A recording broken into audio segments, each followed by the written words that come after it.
सब देखने और सुनने वालों की खिदमत में मोहब्बत भरा सलाम। नाज़रीन, पाकिस्तान के मौजूदा हालात ऐसे हैं कि एक को खुश करो तो दूसरा नाराज़ हो जाता है।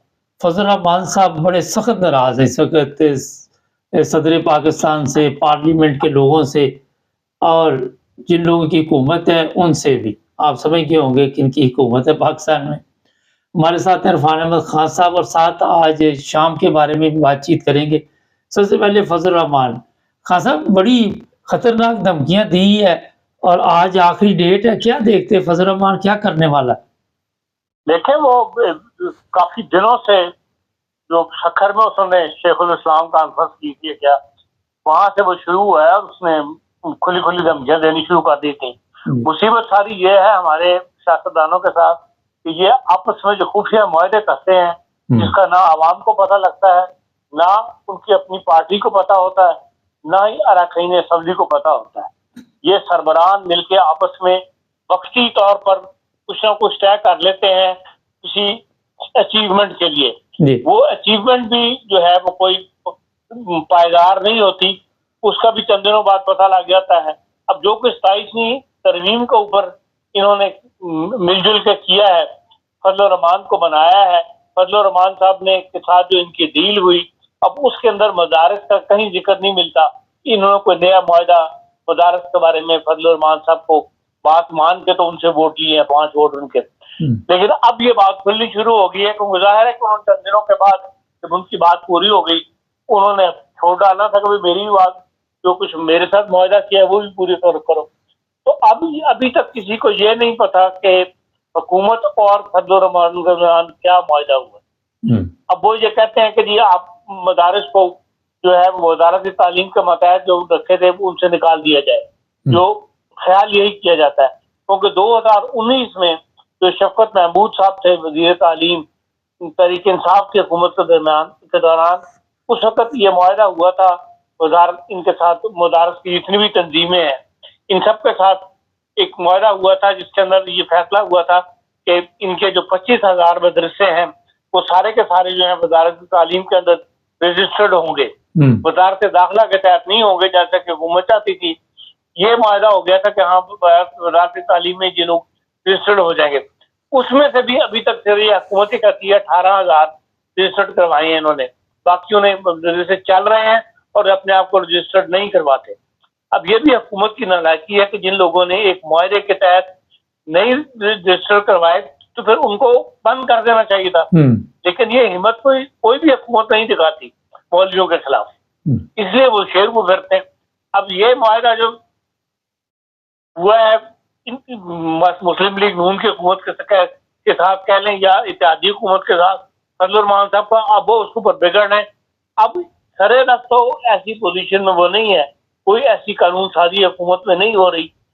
सिंपल कानून साजी तो फजल रहमान के बगैर भी हो सकती है, लेकिन कोई ऐसा मुआहदा जिसके अंदर 2/3 मेजॉरिटी चाहिए उनको दोबारा, उस वक्त फिर इनको फजल रहमान साहब की जरूरत पड़नी है।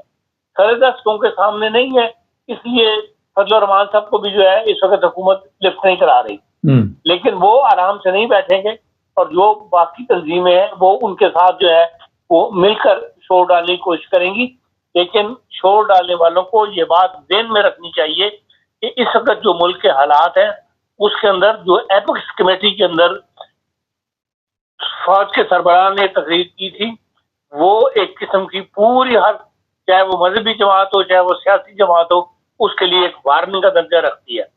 और उस एपेक्स कमेटी की तकरीर के बाद जो कुछ 21 नवंबर को इस्लामाबाद में हुआ, इससे कहा जाता है कि भाई फौज ने बहुत गोली चलाई है, वल्लाह आलम, हमने तो नहीं, नाम मौजूद थे, नाम ऐसी लाशें अभी तक सामने आई हैं। लेकिन हुआ कुछ वहां पे रात को जरूर है, तो आधे घंटे के अंदर अंदर जो है वो खाली हो गया था डी चौक।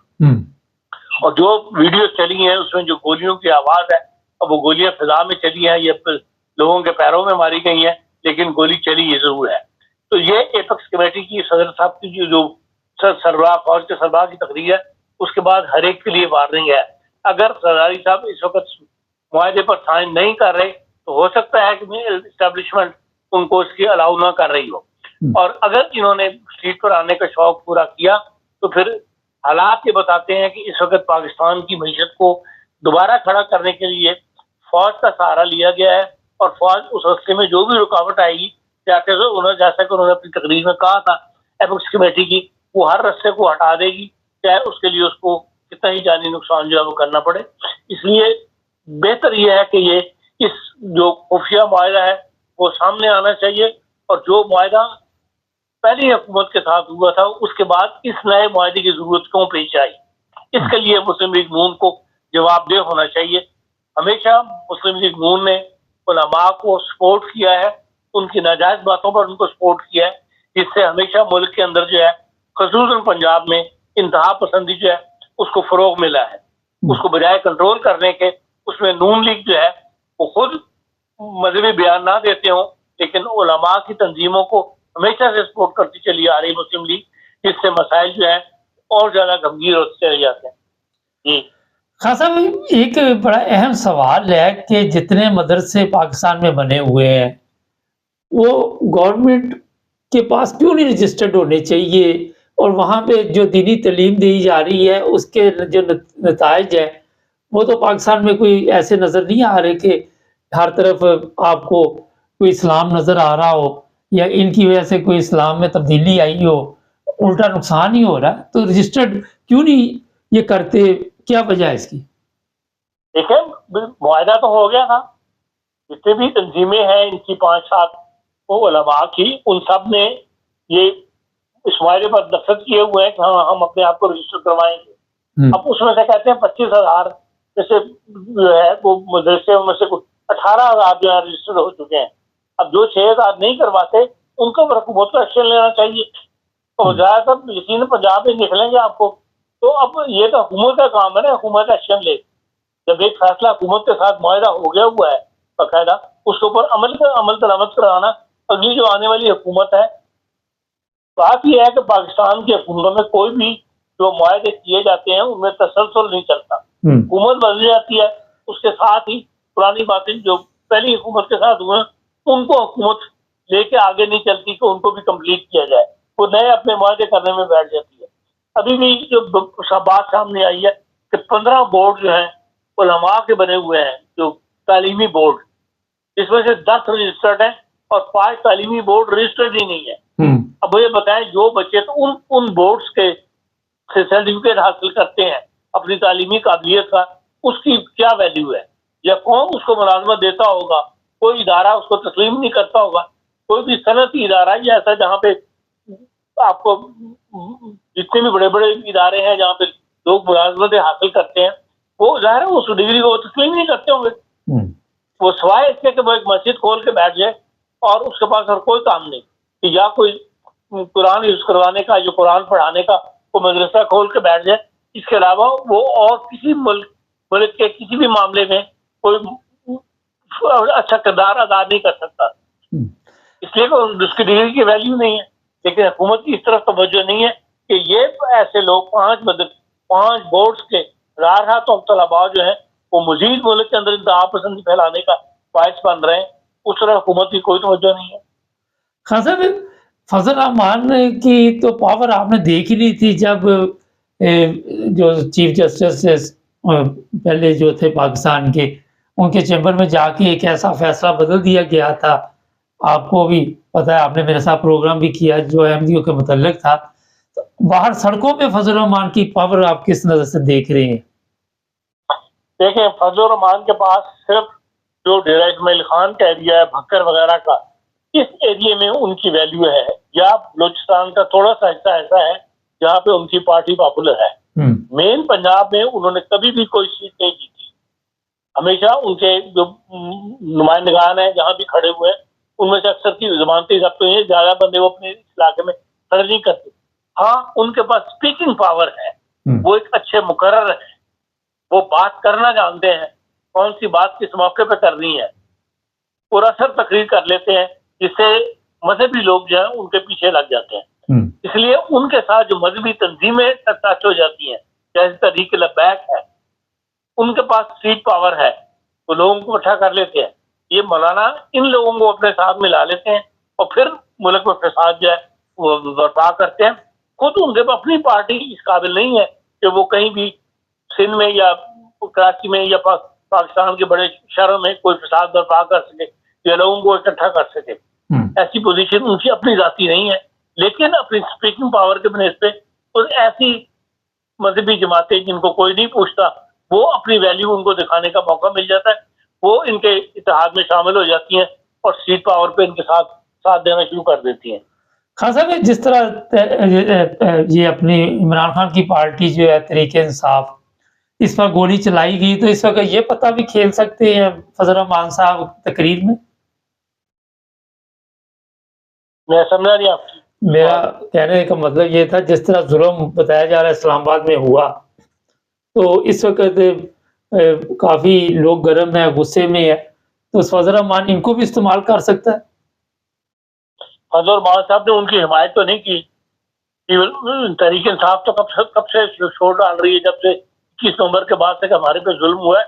उस जुल्म के अंदर हालांकि ये इनके इत्तेहादी रहे हैं इन मानों में कि भाई जो 27वीं तरमीम के अंदर जा के बार बार मीटिंगें कर रहे थे तहरीक इंसाफ के साथ और बज़ाहिर उन्हीं को सपोर्ट कर रहे थे। साहब वक्ते के एंड पे आके माहिदा उन्होंने नून लीग से कर लिया, जो जहाँ से कुछ मिल गया उनको उस तरफ झोंकाव कर गए, लेकिन उन्होंने एक गुफ्तो शरीक की बुनियाद जरूर रखी और उनके नजरिए को सपोर्ट करते रहे तहरीक इंसाफ के। लेकिन इस मामले में जब उन पर बुरा वक्त आया तो उन्होंने कोई ऐसा बयान जारी नहीं किया जहाँ तहरीक इंसाफ के लोगों को सड़कों पर मारा गया है या उनके साथ ज्यादती की गई है। ऐसा बयान तो ऐसा पूरा बयान उनकी तरफ से जारी नहीं हुआ।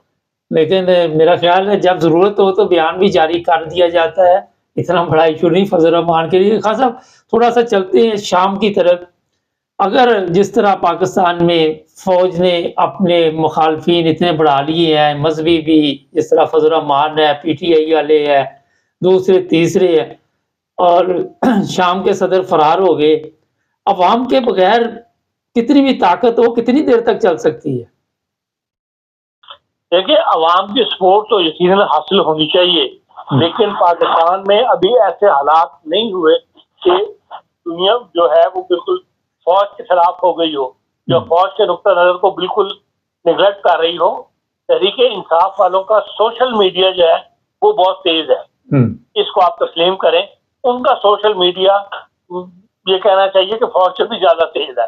वो बाहर बैठे हुए जो उनके जितने भी बड़े बड़े अमेरिका, कनाडा वगैरह या लंदन में जो लोग सोशल मीडिया पे काम कर रहे हैं, वो ऐसी ऐसी फिल्में चला रहे हैं जिससे नफरत पैदा करने की कोशिश कर रहे हैं।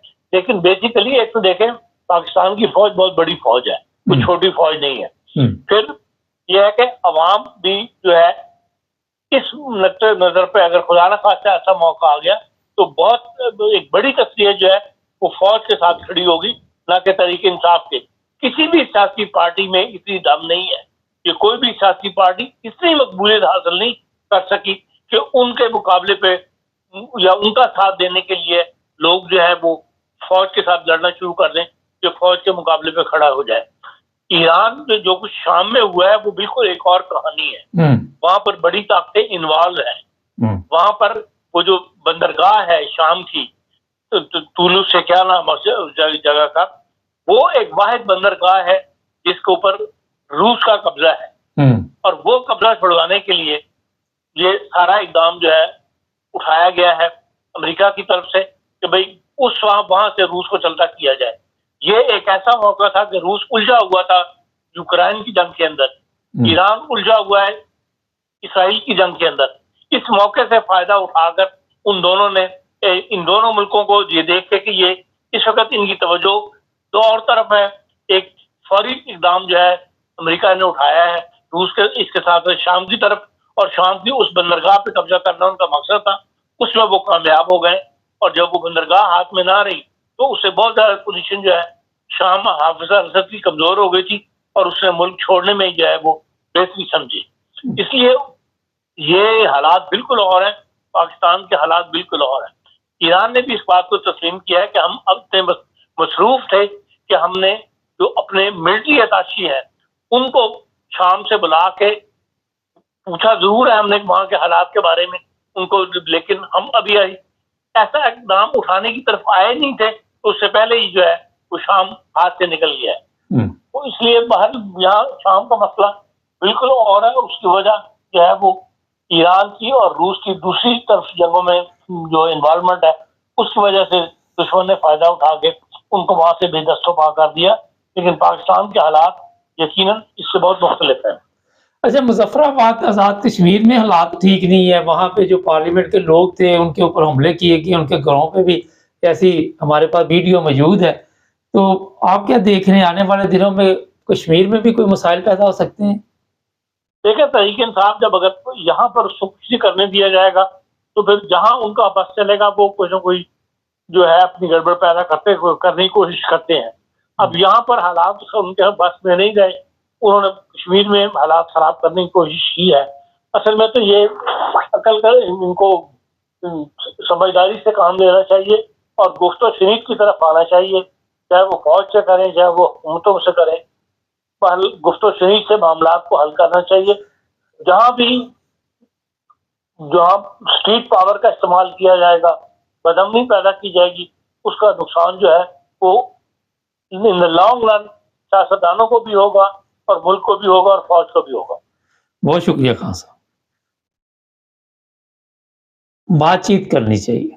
अब सबसे बड़ा प्रॉब्लम ये है कि बातचीत जो की जाती है, हमारे होता ही है कि ऊपर-ऊपर और बातचीत। अभी खान साहब ने यही बताया, अंदर से कुछ और चल रहा होता है। इत्तेमाद किसी पे भी नहीं, ना फ़ौज पे, ना नून लीग पे, ना पीपल्स पार्टी, ना एमक्यूएम, ना तहरीक लबैक, किसी पे भी ना तहरीक इंसाफ, ना फजल रहमान। और अगर मेरे से पूछे तो मुनाफ़िकीन की इससे बड़ी मेरा ख़्याल है कि आप कह सकते हैं कि निशानी कहीं भी नहीं मिलेगी। डॉक्टर इसरार के अल्फाज़ फिर आपको याद कर लेने चाहिए कि आज दुनिया में सबसे अगर मुनाफ़िकीन लोग हैं तो पाकिस्तान में बस थे। उसमें उन्होंने किसी इदारे का नाम नहीं लिया, लेकिन हर इदारे में पाकिस्तान नहीं है ज़ाहिर है, किसी में भी चले जाएँ। चैनल को सब्सक्राइब करें, जुड़े रहें हमारे साथ।